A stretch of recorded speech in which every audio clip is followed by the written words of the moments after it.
June 1889. A quiet American town was about to experience one of the worst disasters in history. In less than 1 hour, an entire city would be destroyed. More than 2,000 people would die. And it all started with a dam that should never have been trusted. This is the story of the Johnstown Flood, the day the city died. In the spring of 1889, relentless rain began to fall across the hills of Johnstown, Pennsylvania. For days, storms poured water into the rivers and valleys. High above the town stood the massive South Fork Dam. Behind it was a huge artificial lake called Lake Conemaugh. The dam had been built decades earlier, but by 1889, it was poorly maintained and dangerously weakened.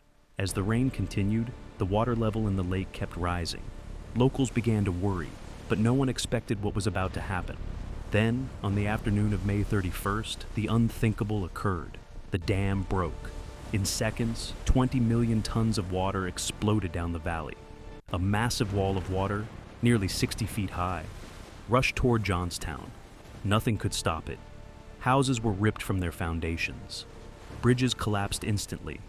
Entire streets disappeared beneath the flood. Within minutes, the city was gone. But the real story of the Johnstown disaster did not begin on the day the dam broke. It began years earlier. High in the mountains above the Conemaugh Valley stood the South Fork Dam, a massive earth structure originally built in the 1850s. Its purpose had once been practical, to create a large reservoir that fed a canal system used for transporting goods across Pennsylvania. For a time, the dam served its role well. But as railroads replaced canals, the reservoir was abandoned. The dam, once part of an important transportation network, slowly fell into neglect. Without regular maintenance, storms and time began to weaken the structure. Small leaks appeared, sections of earth shifted. The once carefully engineered barrier slowly became fragile. Then, in the late 1870s, something unexpected happened. A group of extremely wealthy businessmen purchased the property. They formed an exclusive retreat known as the South Fork Fishing and Hunting Club, a private resort hidden high in the Pennsylvania mountains. For the powerful men of America's industrial age, it became a place of leisure, far away from the noise and smoke of their growing cities. Among the members were some of the richest figures of the Gilded Age: industrialist Andrew Carnegie, steel magnate Henry Clay Frick, and other influential financiers and railroad executives were connected to the club. To them, the lake behind the dam was not a potential danger. It was a playground. They renamed the reservoir Lake Conemaugh. During the warm months, members and their families traveled to the secluded resort to enjoy fishing, sailing, and grand social gatherings along the quiet waters of the lake.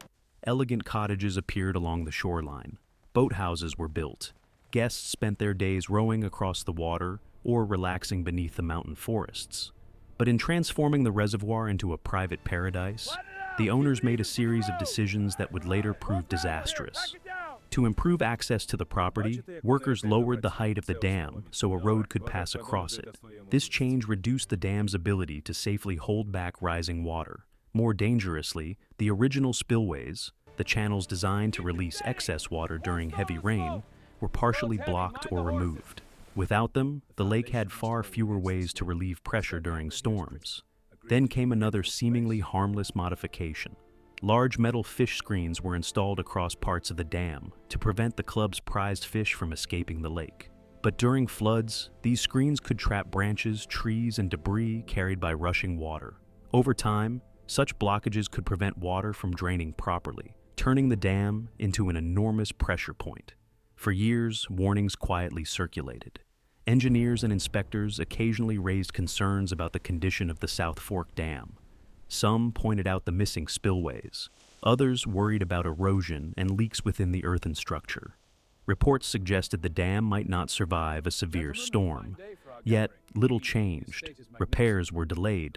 Maintenance was minimal. The wealthy club members continued to enjoy their summer retreat, confident that the dam above the valley would hold. Below them, in the industrial town of Johnstown, thousands of people lived and worked along the narrow valley floor. Steel mills, homes, shops, and churches filled the crowded streets beside the rivers. Few of them realized that far above their town, an aging and poorly maintained dam held back millions of tons of water. Then came the spring of 1889. For days, powerful storms moved across the Pennsylvania mountains. Rain fell without stopping, soaking the ground and swelling the rivers.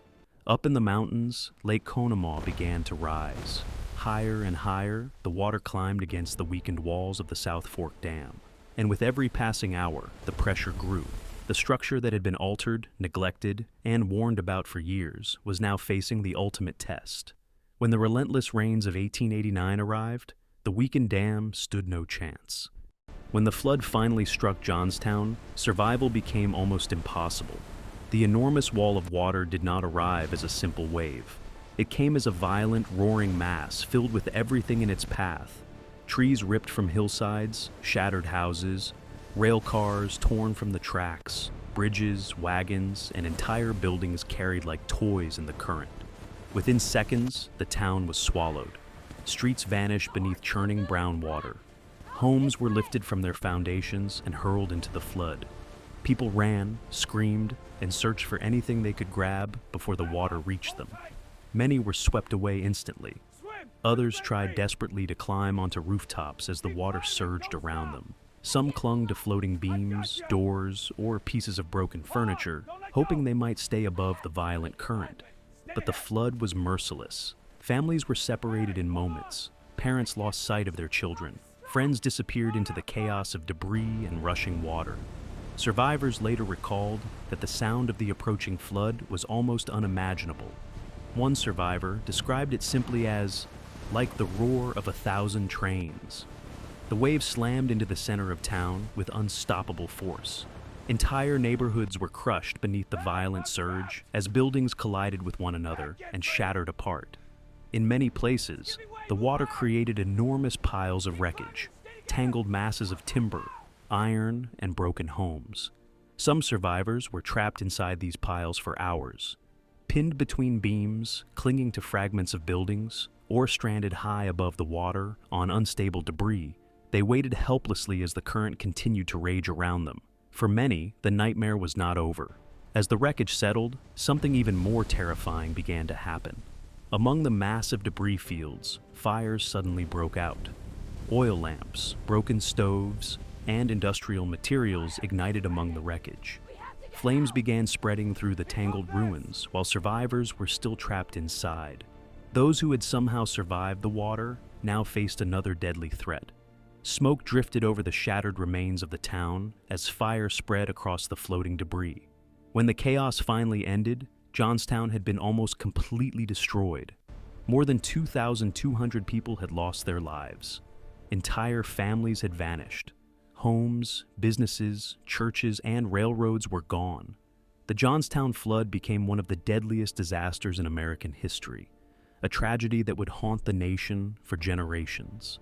And for those who survived, the memories of that terrible day would never fade.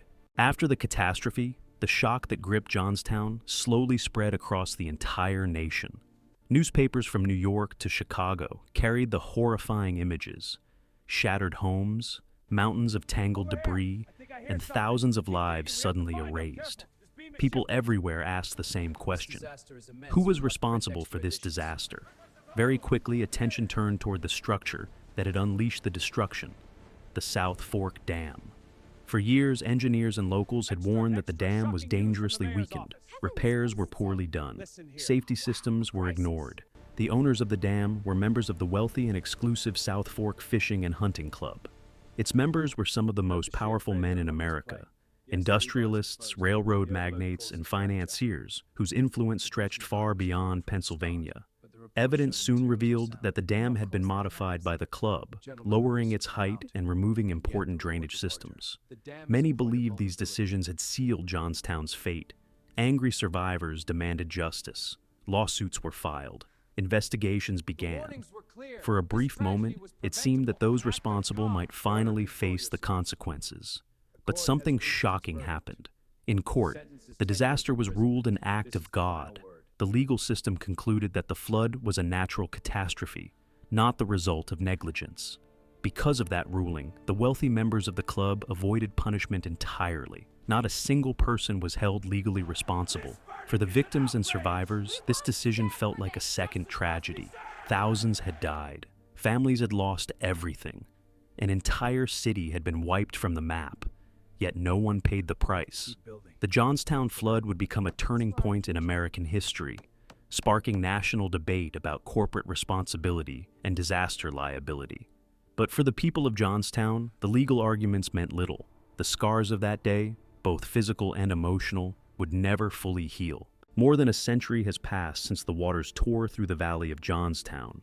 Time has changed the landscape, new homes were built, streets were restored, and life slowly returned to the town that once lay buried beneath mud and twisted debris. But the memory of that day has never truly disappeared. For the people of Johnstown, the disaster of 1889 was not just a moment in history. It became part of the identity of the town, a story passed down through generations. Even today, the tragedy continues to raise a haunting question. Was the catastrophe truly unavoidable, or could thousands of lives have been saved? After the Johnstown Flood, investigators and historians began examining what had happened in the days and years leading up to the disaster. Evidence suggested that the collapse of the South Fork Dam may not have been simply an act of nature. Warnings had existed. Engineers had raised concerns about the condition of the dam. Locals had noticed rising water levels during heavy storms. Some had even questioned whether the aging structure was safe enough to hold back such a massive reservoir. But those warnings were never fully addressed. Instead, the dam remained in the hands of wealthy members of the South Fork Fishing and Hunting Club, a private group whose members included some of the most powerful businessmen of the era. When the disaster came, the consequences were catastrophic. More than 2,000 people lost their lives. Entire neighborhoods vanished in minutes. Families were separated forever. A thriving American town was almost completely erased. The flood became one of the deadliest disasters in American history. Yet, its legacy extended far beyond the destruction itself. The tragedy helped spark new debates about industrial responsibility, infrastructure safety, and legal accountability, issues that continue to shape modern society. But perhaps the most important lesson of Johnstown is a simple one. History often leaves warnings. Sometimes they appear as small cracks in a dam, rising water levels, or voices raising concerns that go unheard. And when those warnings are ignored, the consequences can become disasters that echo through generations.